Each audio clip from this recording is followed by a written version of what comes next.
임재 찬양하시겠습니다.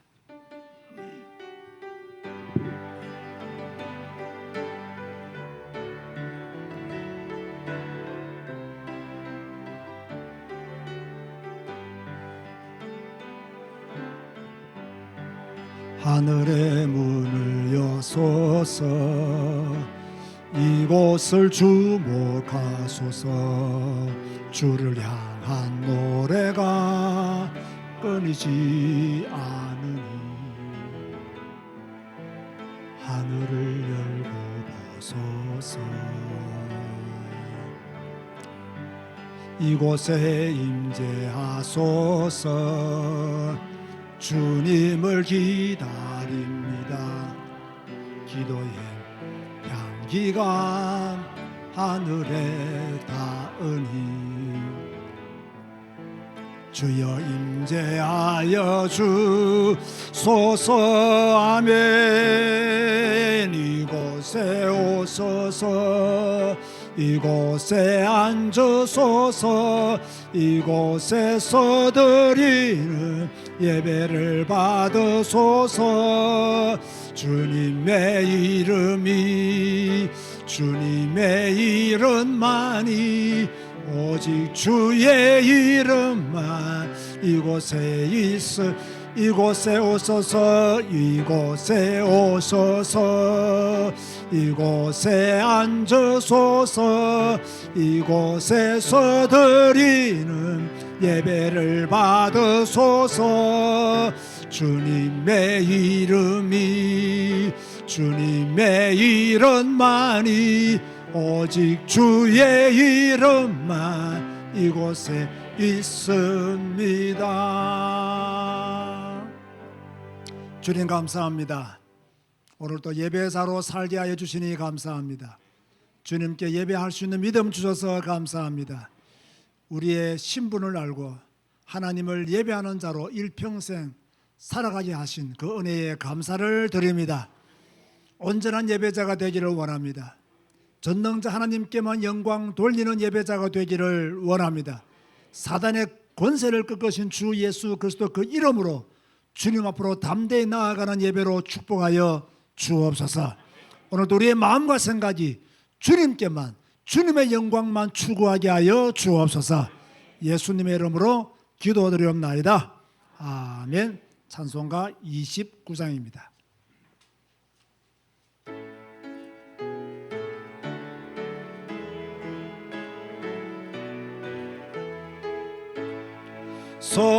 성도여 다 함께 할렐루야 아멘. 주 찬양하여라 할렐루야 아멘. 주 보좌 앞에서 택하신 은혜를 다 찬송하여라 할렐루야 아멘. 만문을 열어라 할렐루야 아멘. 온 하늘 울려라 할렐루야 아멘. 인도자 되시며 친구가 되신 주 그 사랑 끝없다 할렐루야 아멘. 주 찬양하여라 할렐루야 아멘. 찬양은 끝없다 할렐루야 아멘. 거룩한 집에서 준총 기리며 늘 찬송 부르자 할렐루야 아멘. 찬송가 뒤에 있는 교동문 78번입니다.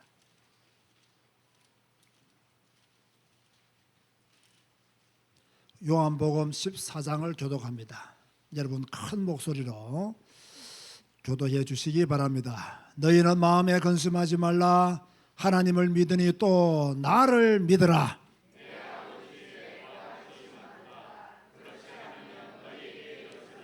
내가 너희를 위하여 거처를 예비하러 가노니 가서 너희를 위하여 거처를 예비하면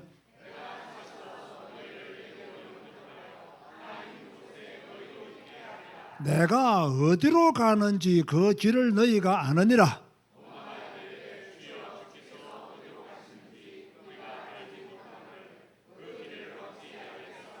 예수께서 이르시되 내가 곧 길이요 진리요 생명이니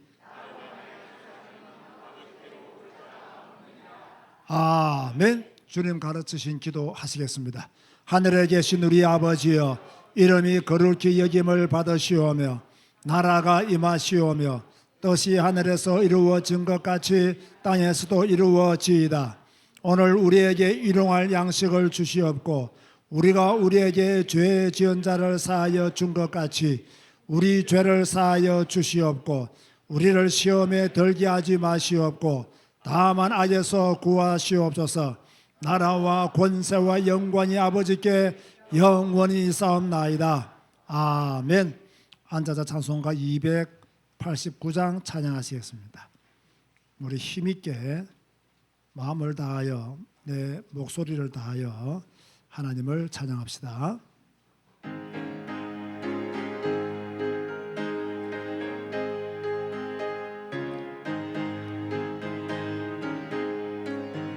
주 예수 내 맘에 들어와 계신 후 변하여 새 사람 되고 내가 늘 바라던 참빛을 찾음도 주 예수 내 맘에 오시 주 예수 내 맘에 오시 주 예수 내 맘에 오시 물밀듯 내 맘에 기쁨이 넘치는 주 예수 내 맘에 오시 주 예수 내 맘에 들어와 계신 후 망령된 행실을 끊고 머리털보다도 더 많던 내 죄가 눈보다 더 이어졌네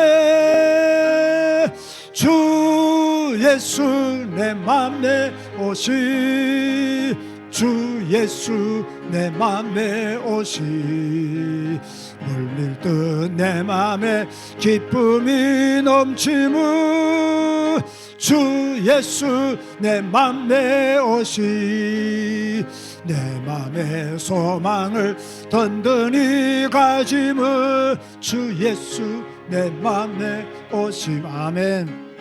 어심의 구름이 사라져 버림도 주 예수 내 맘에 오심 주 예수 내 맘에 오시 주 예수 내 맘에 오시 물밀듯 내 맘에 기쁨이 넘치는 주 예수 내 맘에 오시 사망의 음침한 골짜기 가다가 밝은 빛 호련히 비춰 저 멀리 하늘물 환하게 보 주 예수 내 맘에 오시 아멘 주 예수 내 맘에 오시 주 예수 내 맘에 오시 물밀듯 내 맘에 기쁨이 넘치는 주 예수 내 맘에 오시 내가 저 전성에 올라가 살기는 주 예수 내 맘에 오시 전성에 올라가 주님을 뵈리니 그 기쁨 비길 데 없네 주 예수 내 맘에 오시 주 예수 내 맘에 오시 물밀듯 내 맘에 기쁨이 넘치는 주 예수 내 맘에 오신. 여러분 마음에 기쁨이 넘치십니까? 제가 29살 때인가 교회를 마산에서 개척하고요, 서울에서 열리는 유명한 세미나를 이렇게 참석하게 되었습니다. 한 테이블에 처음 보는 사람들을 이렇게 둘러 앉게 되는 거예요. 그래서 자리를 소유하는데, 저는 그때 29살이니까 또 전도사였거든요. 그런데 함께 모이신 분들은 전부 다 목사들이었어요. 또 연세도 많으신 분들이었어요. 그래서 제가 전도사고 또 마산 촌에서 올라왔고 얼마나 이러므로 이 마음이 경직되겠습니까? 그래서 눈인삼하고 가만히 앉으셨더니 목사님 한 분이 저보고 화나시는 일이 있습니까? 하더라고요. 아니요 이랬거든요. 근데 왜 표정이 그렇게 굳어 계시냐고. 그래서 그러냐고. 저는 그냥 평상시 얼굴로 조금 이렇게 지금 마산서 올라와가지고 다들 목사님인데 전도사가 돼가지고 기도 못 펴고 지금 약간 그렇게 이때 했더니 그러지 말라고. 좀 전사님 보니까 인상은 좋은데 웃으면 더 좋을 것 같다고 그렇게 말하더라고요. 그 말을 듣고 집에 와서 웃는 연습을 좀 해봤는데요, 이것도 체질이 안 맞으니까 안 되더라고요. 근데 지금 최근에 들어와가지고 느끼는 점이 무엇이냐면, 그래 이왕이면 웃고 살자, 이왕이면 좀 표정을 선하게 가지고 살자, 그렇게 인상을 쓰고 그렇게 안을 쓰려고 발악을 하듯이 살 필요가 있겠느냐라는 생각을 많이 하는 가운데 이제 그 생각이 난 거예요. 야, 그때 그 목사님 누군지는 지금 알 수도 없고 찾아갈 수도 없지만 참 나한테 중요한 말씀을 해주셨는데, 내가 지금 30년이 지났어야 그 말씀의 그 의미를 깨닫게 되는구나라고 생각했습니다. 사실 우리는 기뻐할 수 있는 이유가 충분히 있는 사람입니다. 아멘 하시기 바랍니다. 기뻐할 수 있는 이유가 많은 사람들이에요. 그래서 우리가 기뻐하지 못한다는 것은 우리가 그분을 온전히 신뢰하지 못한다는 겁니다. 내가 주님을 온전히 신뢰하면 기뻐할 수 있는데, 그래서 내 마음에 충만한 기쁨이 용솟음치도 올라오시는데, 늘 나는 그분을 신뢰하기보다 내 염려, 근심, 걱정, 불신앙, 갈등의 구조 속에서 오는 마음에 어떤 무거운 짐들, 이것만 늘 생각하니까 내게 기쁨을 주신 그분을 바라보면 기뻐할 수 있는데, 늘 내 안에 것만 생각하다 보니까 기뻐하지 못하고 있지 않은가. 여러분, 제가 가끔씩 드리는 말씀이 있죠. 걱정하지 마세요. 안 죽습니다. 걱정하지 마세요. 안 망합니다. 차라리 빨리 망하고 빨리 일어서는 게 훨씬 더 낫습니다. 우리는 우리의 시각은 늘 주님께 가셔야 된다는 거예요. 이게요, 믿음의 사람들이 가졌던 공통점이에요. 우리가 그 공통점을 배워야 돼요. 그 공통점을 내가 가지고 있어야 돼요. 우리 다 같이 한번 기도할 때, 하나님, 나는 정말 기뻐할 수 있는 이유가 충분히 많은 사람입니다. 기쁨이 내 안에 있는 사람입니다. 늘 기쁜 마음으로, 즐거운 마음으로 살게 해 주시고, 또 하나님께 영광 돌리며 살게 하시고, 또 다른 사람들에게도 내가 선한 모습을 보일 수 있도록 기쁨이 더 충만한 믿음의 성도 되게 해달라고 다 같이 한번 통성으로 기도하시겠습니다. 주님 감사합니다. 오늘도 저희들을 예배자로 살게 하시고, 또 우리 안에 있는 기쁨을 확인하며 이 기쁨의 소유자가 된 것에 대해 감사하며 기쁨을 누리며 기쁨을 나타내는 주의 성도의 삶이 우리의 삶 속에서 이루어지기를 주여 소원합니다.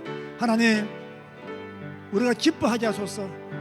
바울은 주 안에서 기뻐하려 했습니다. 내가 다시 말하노니 기뻐하려 했습니다. 우리는 기뻐하게 하여 주옵소서.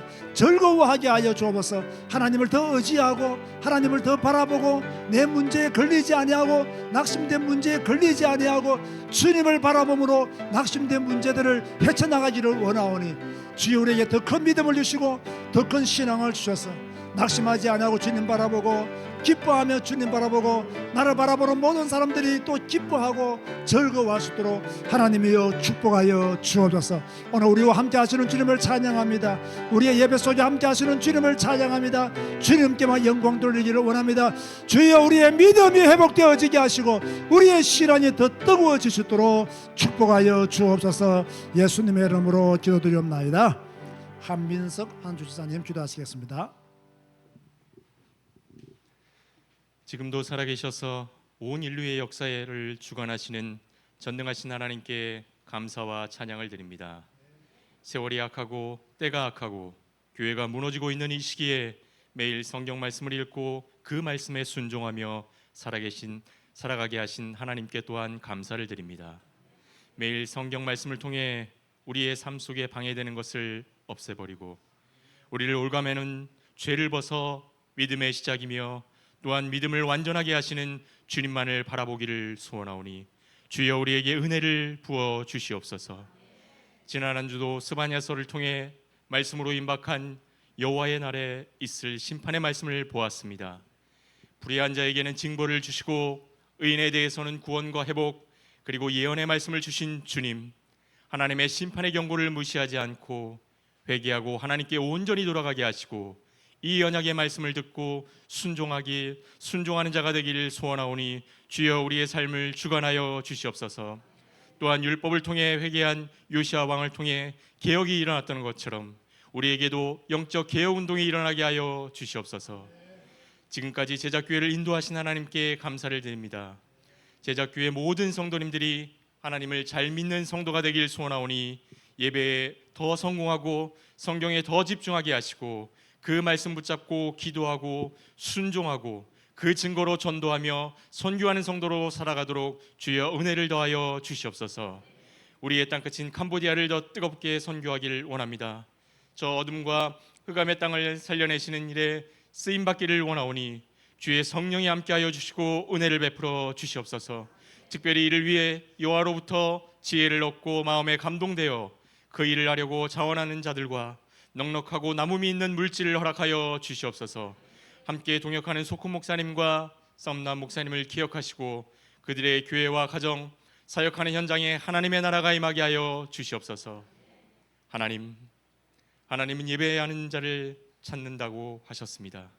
이 시간 창세전에 지명하고 부르신 구별된 하나님의 사람들이, 남은 자들이 하나님을 향하여 예배하고 경외합니다. 이 시간 드린 이 예배가 미스바가 되게 하시고 아라고나 타작마당이 되게 하셔서 단 한 번의 예배가 우리의 인생의 문제와 우리의 삶의 문제가 해결되는 예배가 되게 하여 주시옵소서. 단회에 세우신 목사님께 성령의 충만함과 하나님의 비전을 성취하게 하시고 성경 한 권으로 충분한 목사님이 되게 하신 하나님께 감사를 드립니다. 주의 일을 잘 감당할 수 있도록 엘리야와 엘리사에게 주신 영권을 허락하여 주시고 영육간의 강건함을 허락하여 주시옵소서. 엠마오로 가는 두 제자에게 예수님께서 성경을 풀어주실 때 그들의 마음이 뜨거웠던 것처럼 이 시간 강단을 통해 하나님의 말씀이 선포될 때 우리의 가슴이 뜨거워지게 하시고 그 말씀을 붙잡고 한 주도 승리하게 하여 주시옵소서. 찬양대를 기억하시고 흑암이 떠나가는 찬양, 하나님의 영광이 많은 찬양이 되게 하시고 찬양이 울려 퍼질 때 하나님 아버지의 그 크신 사랑이 우리의 가슴 깊이 깨달아지고 우리의 마음이 뜨거워지는 시간이 되게 하여 주시옵소서. 지금도 살아서 역사하시는 우리 주 예수 그리스도의 이름으로 기도드리옵나이다. 아멘.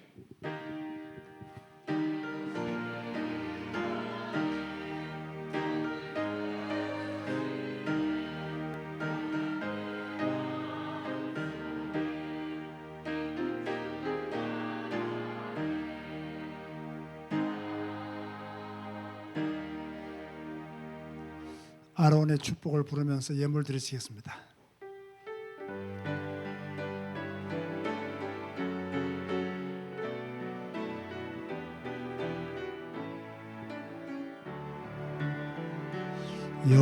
여호와는 내게 복을 주시고 너를 지키시기를 원하며 여호와는 그 얼굴로 내게 비추사 은혜 베푸시기를 원하네.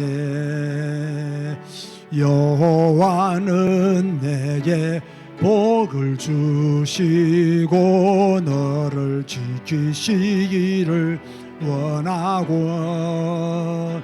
여호와는 그 얼굴로 내게 비추사 은혜 베푸시기를 원하네. 여호와는 내게 복을 주시고 너를 지키시기를 원하며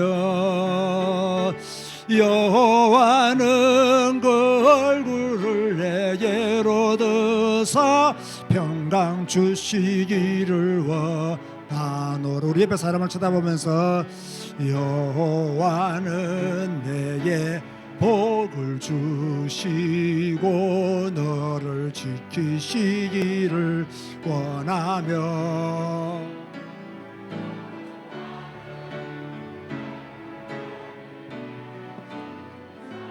은혜 베푸시기를 원하네. 여호와는 내게 복을 주시고 너를 지키시기를 원하며 여호와는 그 얼굴을 내게로 드사 평강 주시기를 원하노라. 생일 감사한금 김태진 집사님, 하나님 참 감사합니다. 정말 건강하게 살게 해 주심에 감사드립니다. 주님 감사합니다.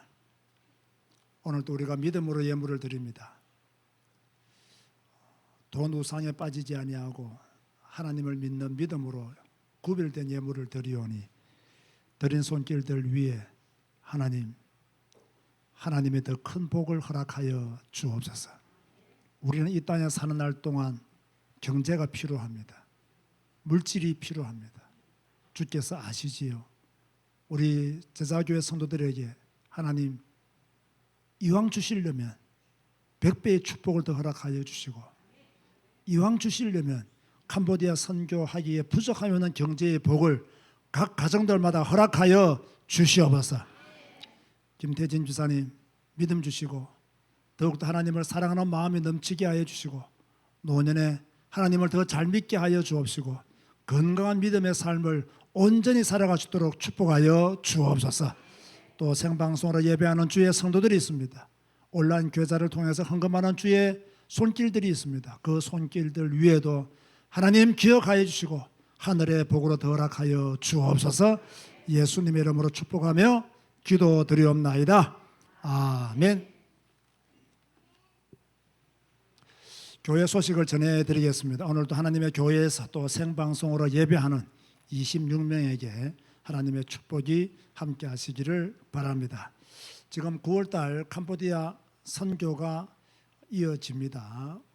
9월달에는 여성 기도진 세미나도 있고 목사 안수식도 있고 해서 조금 바쁜데 더워서 그런지 너무 많이 자주 갔다 와서 그런지 신청하시는 분들이 적은 것 같습니다. 가실 분들은 윤희성 강도사에게 문자로 신청하시면 감사하겠습니다. 이번에 미국에서는 안영미 권사님이 들어오시게 되는데요. 제가 문자를 받았는데 너무 감사한 것은 저 기도 제목 중에 하나가 우리가 캄보디아 사역을 할 때 큰 행사가 두 개 있습니다. 하나는 여성 기도인 세미나 한 500명 정도 모입니다. 그 지역에 있는 여성들. 또 하나는 청소년 집회인데 한 700~800명이 모입니다. 이 두 행사를 집행하려고 하면 한 행사당 한 5,000불 이상이 들어갑니다. 5,000불 이상. 그래서 우리 신학교 운영은 우리 후원금으로 좀 감당을 하고 이 돈이 좀 굵직하게 들어가는 이런 행사는 좀 특별히 후원자가 있었으면 좋겠다 그런 생각했는데 작년에는 우리 청소년 집회 때 우리 부산에 계시는 이양아 장로님이 저한테 5,000불을 주셨고요. 이번에 여성 기도인 세미나는 우리 미국에서 오신 안영미 권사님이 5,000불을 헌금하시겠다고 그렇게 저한테 말씀하셔서 제가 염치가 없지만 또 감사하게 제가 그동안 좀 마음에 품고 있었던 이야기이기 때문에 좀 굵직한 행사 두 개는 누군가가 좀 후원해 주면 좀 제가 좀 덜 부담스럽겠다라고 생각했는데 작년에 이어서 올해도 이 문제가 조금 해결되어진 것 같습니다. 그래서 깊은 마음으로 진심으로 감사의 마음을 전합니다.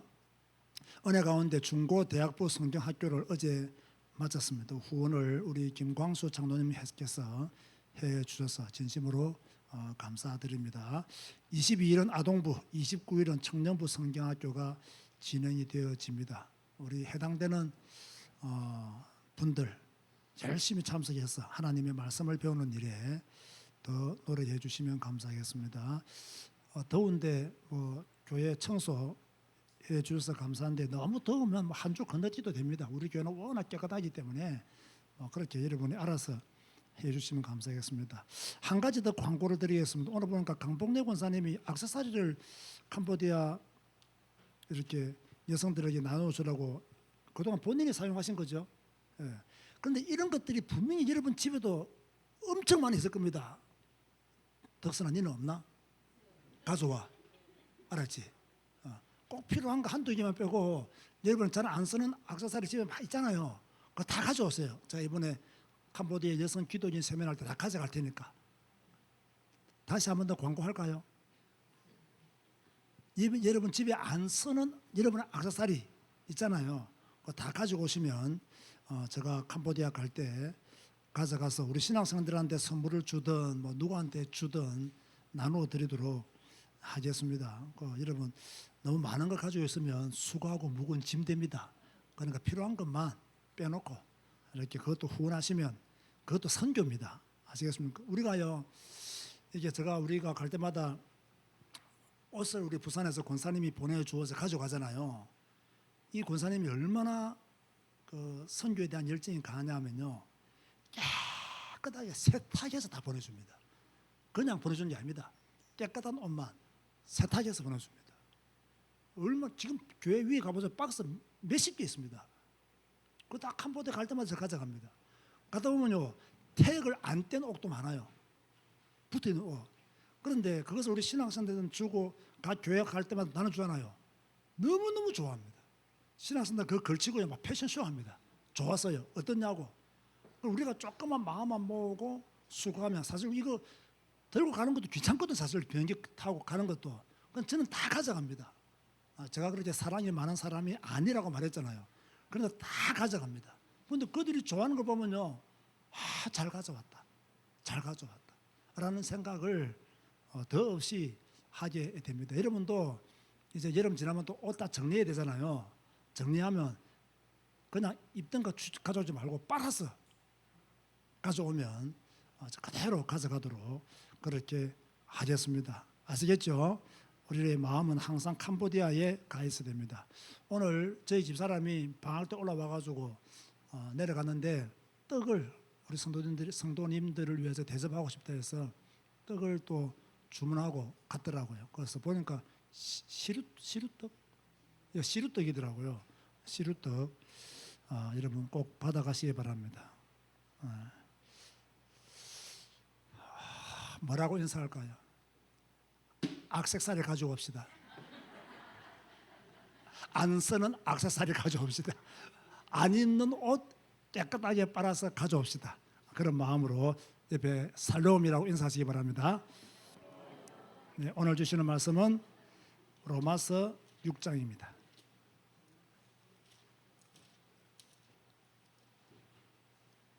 1절과 2절입니다. 로마서 6장 1절과 2절입니다. 그런즉 우리가 무슨 말을 하리요? 은혜를 더하게 하려고 죄에 거하겠느냐? 그럴 수 없느니라. 죄에 대하여 죽은 우리가 어찌 그 가운데 더 살리요? 찬양대에서 찬양하시겠습니다.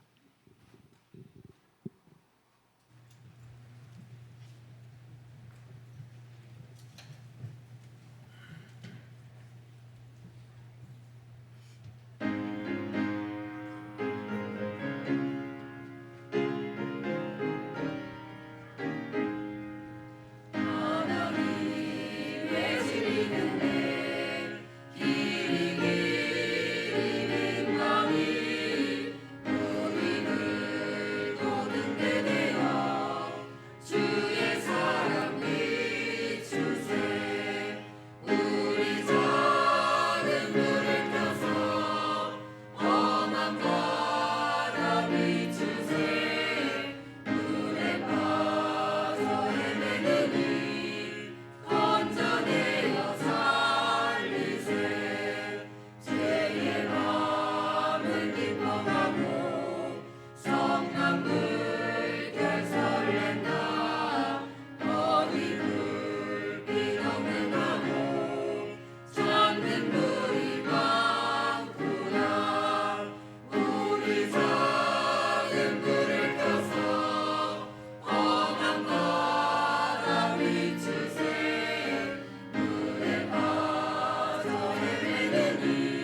우리는 지금 웨스트민스터 신앙 고백서를 공부하기 위해서 역사 배경을 먼저 배우고 있습니다.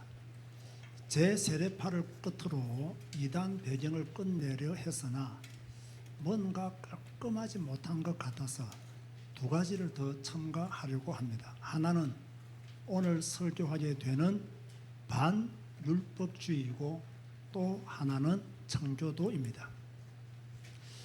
반율법주의는 율법을 반대하는 사상입니다. 이 사람들은 은혜를 강조합니다. 은혜를 강조하는 것은 좋은데 거룩한 삶은 약화시켰습니다. 예수님을 믿어 구원받았으니 더 이상 율법을 지킬 필요가 없다고 합니다. 잘못된 신앙인데요. 이 신앙이 17세기 웨스트민스터 신앙 고백 당시부터 있었다는 점입니다. 왜 이런 신앙이 생겼을까요? 16세기 종교개혁 이전에는 성경과 거리가 먼 제도들이 교회 안에 많았습니다. 예를 들어서요, 선행을 행해야 구원을 받는다. 고해 성사를 해라. 면죄부를 사라. 공로를 통해서 마치 구원을 얻는 것처럼 가르쳤어요.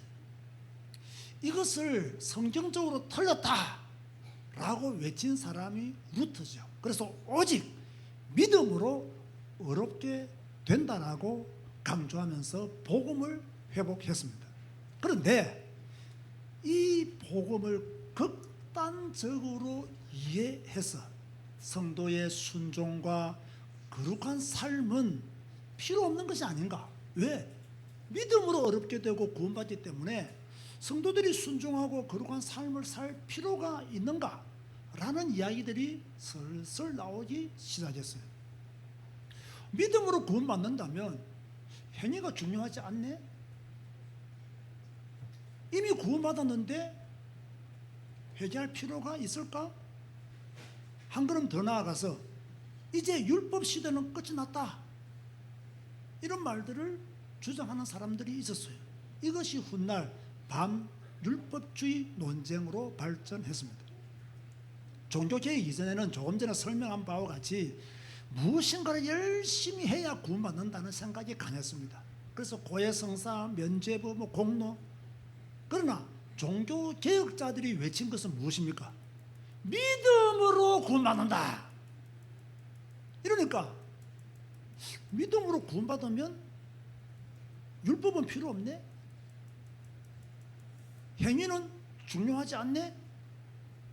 이런 생각을 가진 사람들을 가르쳐서 반율법주의자라고 하는 것입니다. 조금 더 구체적으로 제가 설명을 해볼게요. 이거 중요하기 때문에요. 자, 이들은 무슨 말을 하냐면요, 예수님을 믿는 순간 모든 죄를 다 용서받았다. 자, 어떤 듣기는 맞는 말로 들리죠. 그런데 그 뒤에요, 이상한 것을 하나 붙였어요. 모든 죄를 다 용서받았으니 미래에 우리가 짓는 죄까지도 다 용서받았으니 회개할 필요가 없다. 여기서 문제가 생긴 거죠. 이들은요, 구약의 도덕법을 무시해서, 여러분, 구약에는 두 가지 법이 있습니다. 하나가 뭡니까? 제사법, 하나는 도덕법입니다. 그런데 종교개혁자들은 제사법은 그리스도가 오심으로 폐기되었다라고 주장합니다. 그러나 도덕법은 계속 이어진다라고 하는 사람들이 종교개혁자들이에요. 우리의 신앙이죠. 그런데 이 반율법주의자들은 뭐라고 말하느냐? 그 도덕법도 폐기되었다. 자, 오늘날 이런 사람들이 여러분 주위에 있나요, 없나요? 있습니다. 다 반율법주의 영향을 받은 사람들이라고 볼 수가 있습니다. 여러분 명심하십시오. 우리는요, 믿음으로 구원받습니다. 이걸 누가 부인하겠습니까? 우리는 분명히 믿음으로 구원받습니다. 이 믿음은 우리가 택한 것도 아닙니다. 하나님이 우리에게, 여러분에게 선물로 주신 거예요. 허물과 죄로 죽었던 우리를 살리신 하나님의 전적인 은혜로 인하여 우리가 그 구원을 선물로 받았어요. 그런데 이렇게 귀하고 이렇게 어마어마한 구원을 선물로 받은 우리가 그 선물을 방종으로 허비하면 되겠냐는 겁니다. 은혜의 선물이 하나님으로부터 왔는데 하나님이 주신 도덕법을 더럽히면 되겠냐는 거예요. 여러분 잘 들으세요. 그리스도 예수 안에 있는 자유는 내 마음대로 하는 자유가 아닙니다. 타락하고 방탕한 삶을 사는 것이 우리의 자유다라고 말하면 안 돼요. 저는 이 설교를 준비하면서요 곰곰이 생각했습니다. 하나님, 그럼 우리의 자유는 무엇입니까? 감사다라는 거예요. 우리의 자유는 감사다. 우리가 전에는 감사할 수가 없었어요. 왜? 허물과 죄로 죽었기 때문에, 사탄에게 매여 있는 그런 상태였기 때문에 우리는 감사할 수 있는 존재가 아니었어요. 그런데 주님이 우리를 살리셨잖아요. 우리를 건지셨잖아요. 우리를 택하셨잖아요. 우리를 하나님의 자녀로 만드셨잖아요. 감사할 수 있는 자유가 생긴 것입니다. 그런데 반율법주의자들은요, 그리스도 안에서 얻은 이 자유를 방종으로 끌고 갔다는 것이 문제가 되는 거죠.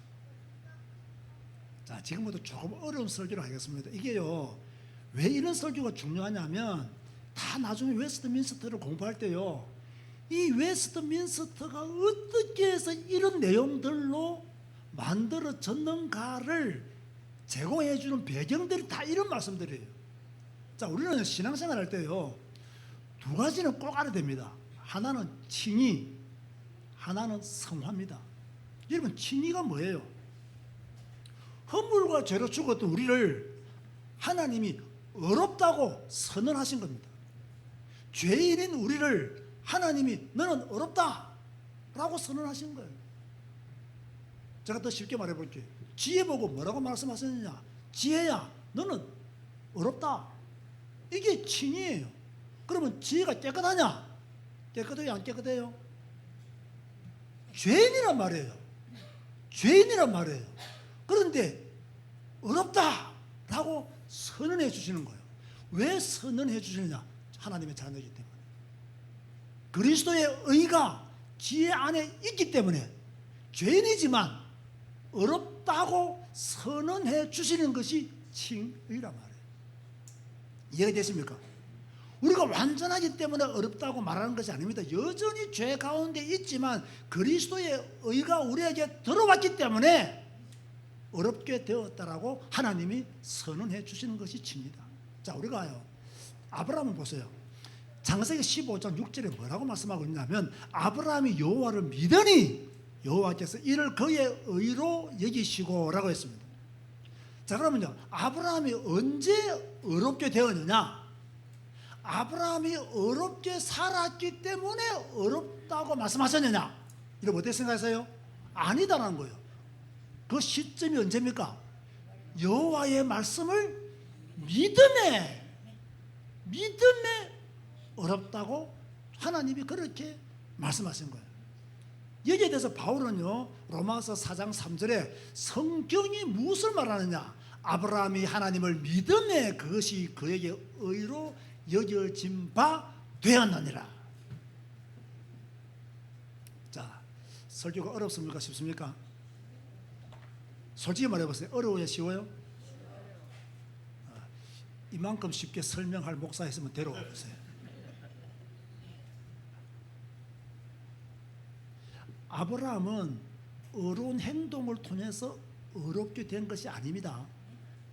하나님의 약속을 믿음으로 어렵게 되었습니다. 그럼 그 뒤에 아브라함이 죄를 지었나요? 안 지었나요? 지었잖아요. 자기 아내를 누이라고 막 속였잖아요. 그런데 보세요. 그러면 아브라함은 거짓말장애로 인생을 끝냅니까? 아닙니다. 비록 어려움을 입었지만 죄도 지었어요. 그런데 놀라운 건요, 어려움을 입었기 때문에 아브라함이 이삭을 드리는 순종의 삶을 살았다는 거예요. 근데 나는 이 부분에서 너무 큰 은혜가 왔어요. 아브라함이 어렵게 여김을 받았지만 죄를 안 지은 건 아니에요. 그런데 아브라함이 이삭을 드릴 수 있는 믿음의 사람이 된 그 배경에는 어렵다 하심을 입은 그것이 그 속에 있었기 때문에 이삭을 드릴 수 있었다는 거예요. 자, 우리가 누굽니까? 솔직히 여러분이 누구예요? 허물과 죄로 죽었던 사람들 아닙니까? 그런데 하나님이 은혜의 선물을, 구원의 선물을 우리에게 주셨잖아요. 죄인이지만 여러분들을 향하여 누구야 너는 어렵다 라고 선언해 주셨잖아요. 그리스도의 의가 은혜로 우리 안에 있습니다. 하나님이 여러분을 의로 여기셨기 때문에. 자, 그렇다면 이게 분명하다면 성화는 무엇입니까? 성화는 구원받은 사람, 어렵다 하심을 입은 그 사람이 거룩하게 변화되는 과정입니다. 이게 성화예요. 자, 베드로 보세요. 예수님이 수제자라고 흔히들 말하잖아요. 그런데 예수님을 3번 부인한 사람입니다. 절대로 주님을 버리지 않겠다고 끝까지 따라가겠다고 장담했던 사람이 베드로입니다. 그런데 한 여종이 이 사람도 그와 함께 있었느니라, 이 말을 듣고 베드로가 뭐라고 합니까? 여자여, 내가 그를 알지 못한다 라고 예수님을 부인했습니다. 이 부끄러운 베드로를 부활하신 주님이 찾아오셨습니다. 3번이나 너가 나를 사랑하느냐? 너가 나를 사랑하느냐? 너가 나를 사랑하느냐? 물으십니다. 네, 주님, 제가 주님을 사랑합니다. 얼마 전까지 모른다고 부인했던 베드로는 네, 내가 주님을 사랑합니다. 우리의 모습과 비슷하죠. 그런데 주님은 뭐라 했습니까? 너 그때 왜 나를 부인했니? 말하지 않았어요. 내 양을 먹이라. 내 양을 치라. 어린 양을 먹이라. 그렇게 말씀하셨어요. 부활하신 주님을 만난 베드로는 어떻게 되었습니까?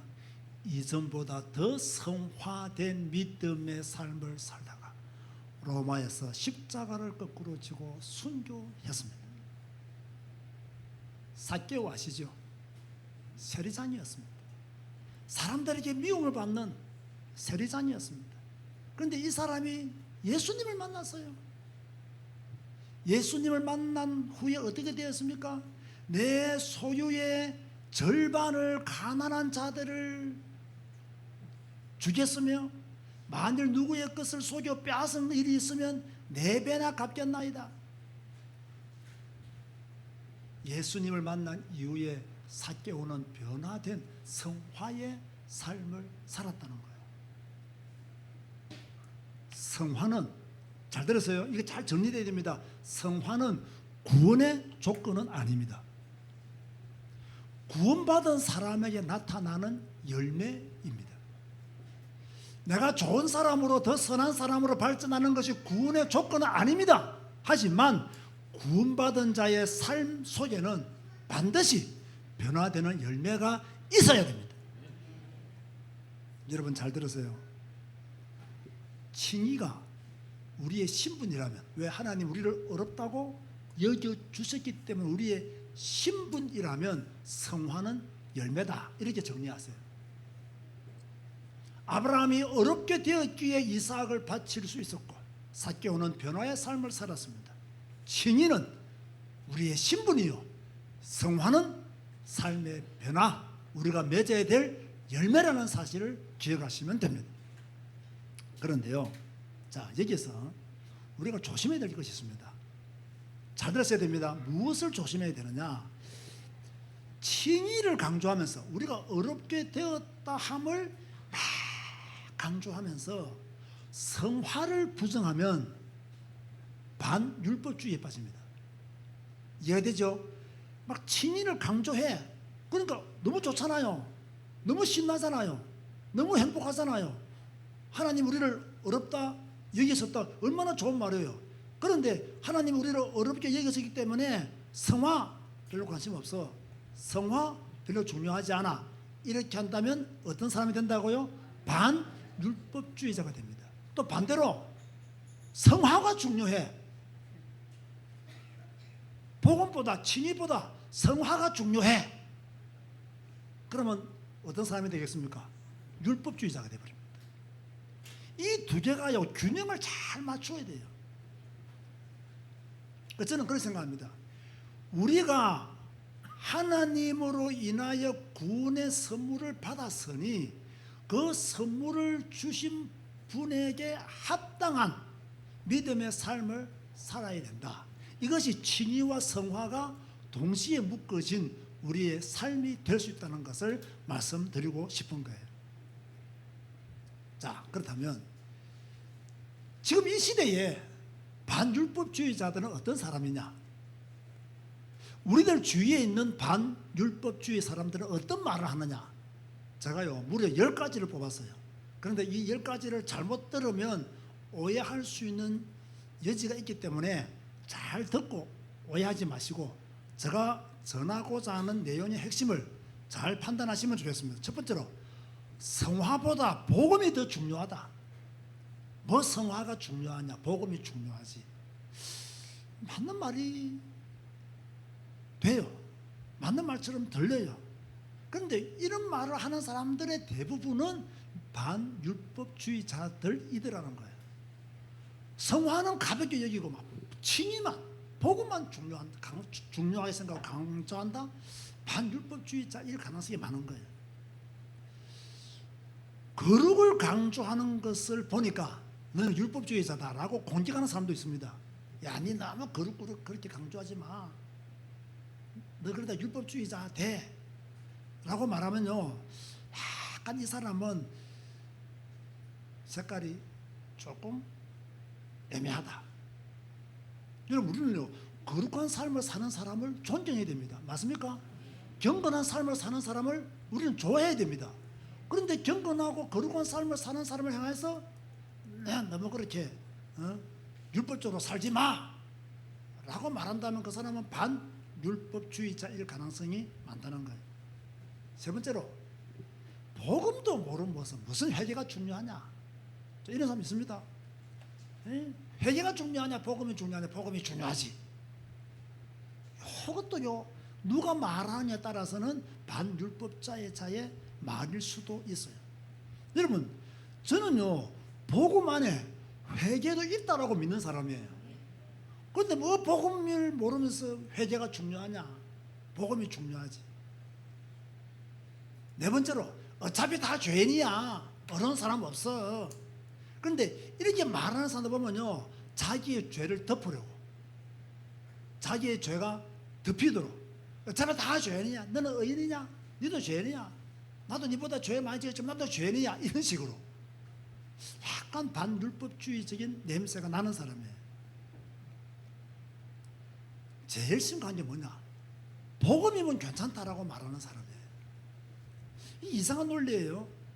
자, 사람을 죽이고 복음이면 괜찮다.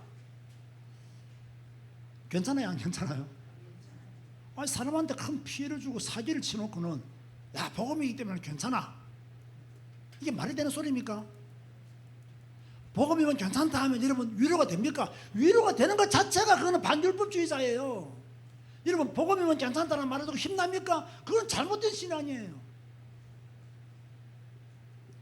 복음이면 괜찮다 이 말이요, 엄청 사람을 더 타락시키는 배경이 됩니다.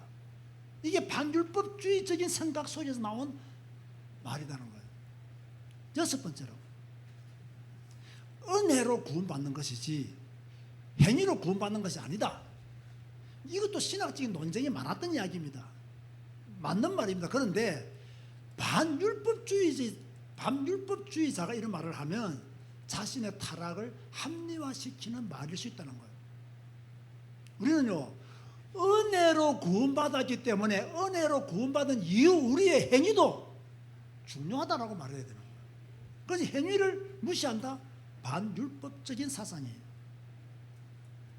일곱 번째로, 회개보다 은혜가 더 중요하다. 여러분, 다시 말합니다. 은혜 안에 회개도 있습니다. 여러분, 진짜 여러분이 은혜 받으면 회개가 나옵니까? 안 나옵니까? 나와야 안 나와요? 여러분 성경 읽을 때 회개가 나옵니까 안 나옵니까? 나오잖아요. 성경 안 읽으니까 회개도 안 나오지. 성경 읽어보세요. 늘 회개가 나온다고요. 그런데요, 막 회개가 중요하냐? 은혜 받은 게 더 중요하지. 그럼 지가 받은 은혜가 뭐냐?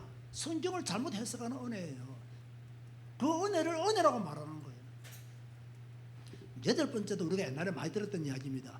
구원은 과거, 현재, 미래 문제 해결이기 때문에 회개할 필요가 없다.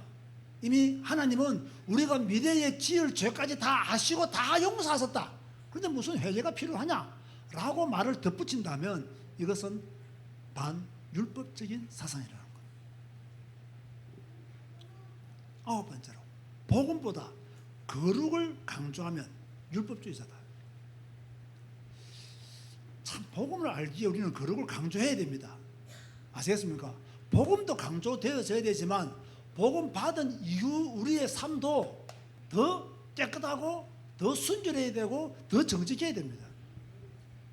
자, 열 번째, 이 말을 많이 오해할 수 있는데요. 제가 정리를 하겠습니다. 예수님은 죄인을 구원하러 오셨다.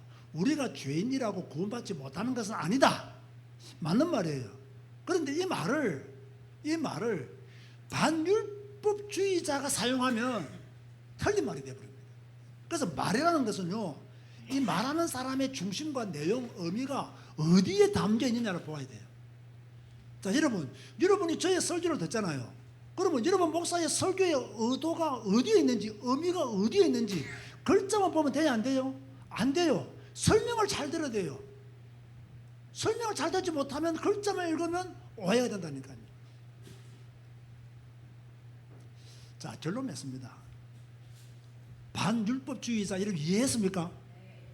복음이라는 이름으로 자기의 타락과 방탕을 합리화시키려고 하는 모든 사람들은 다 반율법주의자들이다. 진리만 강조하고 은혜만 강조하고 우리의 삶을 거룩하게 구별하여 들어야 된다는 생각에 반대하는 사람들은 전부 다 반율법주의자들이다. 복음이면 괜찮다라고 말하면서 힘주고 용기 주고 위로하는 것도 반율법주의자들이 가지고 있는 요소들이다. 그렇다면 우리가 경계해야 될 것이 무엇인가가 분명히 나오잖아요.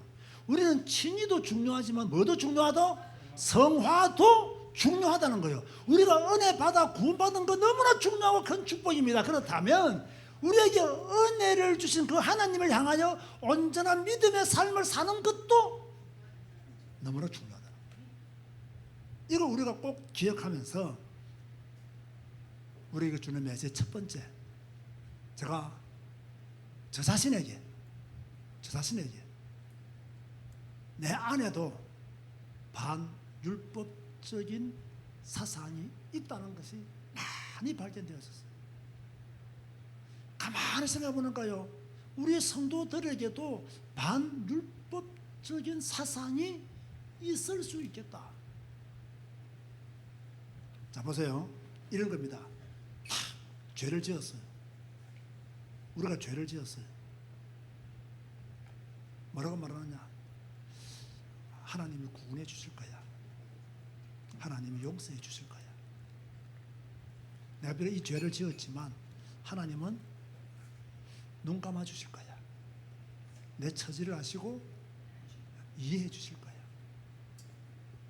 나는 어차피 하나님의 자녀로 선택을 받았기 때문에 망하지 않아. 그러니까요, 죄에 대한 회개는 하지 않고 뭐만 생각해요? 자기의 행위에 대해서 합리화시키고 정당화시키고 막 사랑의 하나님을 말하고 용서의 하나님을 말하고, 이거 전부 다 우리 속에 있는 반율법적인 사상이라는 거예요. 그래서 제가 아주 중요한 말을 적었어요. 무슨 말을 적었느냐? 구원은 죄를 짓고 살아도 되는 면허증이 아니라는 거예요. 자, 이 말이 반율법주의자들에게 주고 싶은 말씀이에요. 우리가 받은 은혜, 우리가 받은 칭의는 마음껏 죄 짓고 살아도 되는 면허증이 아니다 라는 것을 말하고 싶은 거예요. 두 번째로 우리에게 주는 메시지가 무엇이냐? 올바른 신앙의 사람은요, 방종을 경계하며 삽니다. 예수님이 왜 깨어 있으라 했습니까? 왜 기름과 등불을 준비하라 했습니까? 방종의 삶을 살지 말라는 메시지를 주고 싶었던 거예요. 그래서 우리는 깨어있는 성도가 되어야 된다. 거룩한 믿음의 삶을 구별되어 사는 성도로 더 성장해야 된다는 거예요.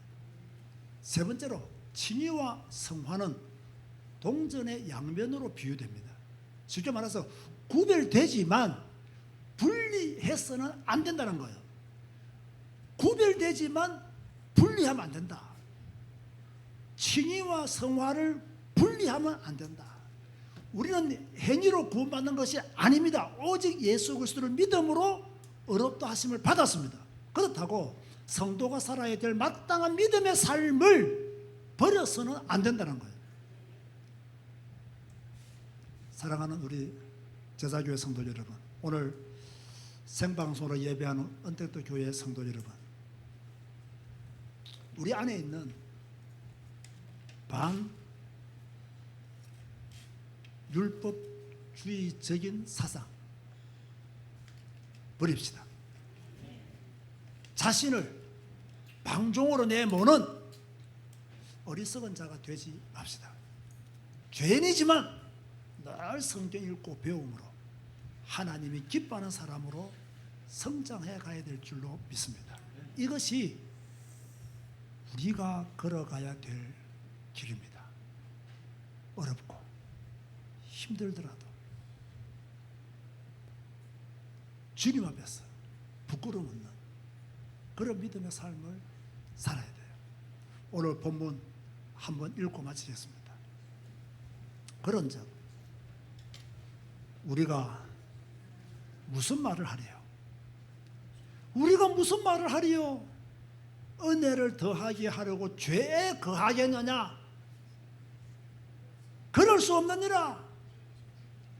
죄에 대하여 죽은 우리가 어찌 그 가운데 더 살리요? 모든 반율법주의자들이 들어야 될 메시지고, 우리도 부분적인 반율법주의적인 요소를 가지고 있기 때문에 들어야 될 메시지입니다. 오늘부터 칭의와 성화를 함께 가져가시기를 바라고, 이제 구원받은 우리의 신분 속에서 더 하나님을 기쁘시게 하는 믿음의 삶을 사시기를 주님의 이름으로 권면드립니다. 우리 다 같이 한번 작은 목소리로 한번 기도합시다. 하나님, 내 속에 있는 반율법주의를 버리기를 원합니다. 이제는 도덕도 윤리도 중요하게 생각하고 하나님께 영광되는 믿음의 삶을 살게 해달라고 다 같이 한번 칭의와 성화가 동시에 가는 우리의 신앙생활이 되도록 기도하시겠습니다. 주님 감사합니다. 오늘 반율법주의라는 제목으로 하나님의 말씀을 들었습니다. 우리가 알고 있는 내용이었지만 오늘 분명하게 선을 긋고 우리는 반율법주의자가 되지 않기를 원합니다. 은혜로 구원받은 우리들, 그 은혜를 주신 하나님 앞에 온전한 믿음의 삶을 살아갈 수 있도록 축복하여 주옵소서. 우리를 방종으로 내몰지 말게 하소서. 우리를 타락으로 내몰지 말게 하여 주옵소서. 오직 하나님의 은혜 안에 거하며 그 은혜 안에서 믿음의 삶을 거룩하게 구별해 나갈 수 있도록 하나님이여 축복하여 주시옵소서. 하나님, 복음을 가지고 잘못된 자유소에 빠지지 않도록 하여 주옵소서. 복음을 가지고 자신을 합리화시키지 말게 하여 주옵소서. 복음을 가지고 타락하지 말게 하여 주옵소서. 복음을 가지고 더 순수하게 하나님을 믿는 믿음의 사람이 되게 하여 주옵소서. 오늘 이 반율법주의 사상 우리에게 많이 있음을 알고 조심하고 또 조심하고 경계하고 또 경계하고 하나님이 원하시는 믿음의 사람으로, 온전한 믿음의 사람으로 주여 살게 하여 주옵소서. 우리가 결단하게 하여 주옵소서. 예수님의 이름으로 기도드리옵나이다. 아멘. 다 같이 일어나서 주 임재 안에서 찬양하시겠습니다.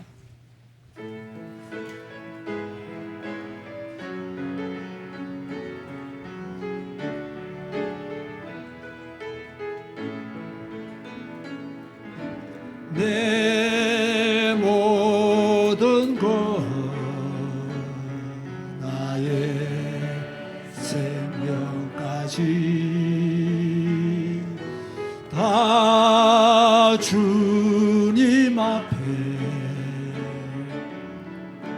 드립니다. 주 임재 안에서 이제 내 영혼 자유해. 내가 주의 거룩한 이름을 높이며 예배하리. 아멘. 어린 양 찬양하리. 내 평생 그 하나로 충분해요. 아멘. 어린 양 찬양하리. 내가 주의 임재 안에서. 여러분 설교가 잘 이해가 되십니까? 정말 여러분 잘 이해가 되시는지 제가 늘 궁금합니다. 사실 쉽게 설명하지만 쉬운 내용이 아닙니다. 그리고 우리가 반드시 알아야 될 내용이기도 합니다. 우리 주위에 널려 있었지만 우리가 잘 모르고 실수했던 부분도 웨스트민스터 신앙 고백 당시에 있었던 이단들의 그 모습이 오늘 그대로 우리가 지금 함께 보고 있다는 사실을 역사 공부를 통해서 알게 되었습니다. 보통요 목사들이 웨스트민스터 신앙 고백서를 설교를 하지는 않습니다. 왜냐하면 이게 너무 분량이 많고 어렵고 설명하기가 까다로워요. 그래서 보통은 따로 성경 공부반을 마련해서 만들어서 미스터 신앙 고백 성경을 그래서 소그룹으로 합니다. 그런데 저는 이 소그룹으로 할 여력이 잘 안 돼요. 우리 교회는 다 멀리 사시기 때문에. 그래서 이 어려운 것을 주인 낮 예배로 지금 가지고 온 거예요. 이걸 한 1년 넘도록 한번 풀어보자. 그래서 여러분 조금 1년 동안은 설교가 좀 어렵더라도 견디세요. 아시겠습니까? 그리고 귀를 쫑긋해서 들으세요. 평생 한 번도 못 듣고 죽는 사람 수두룩 합니다. 어렵지만 한 번 듣고 지나가면 충분히 이해가 될 줄로 믿습니다. 또 제가 지난주에 분명히 이런 광고 종이 올리지 말했는데 자세히 보니까 유은희 권사님 성경학교 찬조하셨다라고 그렇게 광고가 올라왔네요. 기도하시겠습니다. 지금은 우리 주 예수 그리스도의 은혜와 하나님의 크고 무한하신 사랑과 성령님의 감화감동 교통 충만 인도 위로하심이 방종하지 아니하고 복음이라는 이름으로 타락하지 아니하고 믿음의 삶을 온전히 살기를 다짐하는 주의 백성들 머리 위에 우리 평강노예와 백석촌예 위에 지금부터 영원까지 항상 함께 있을지어다.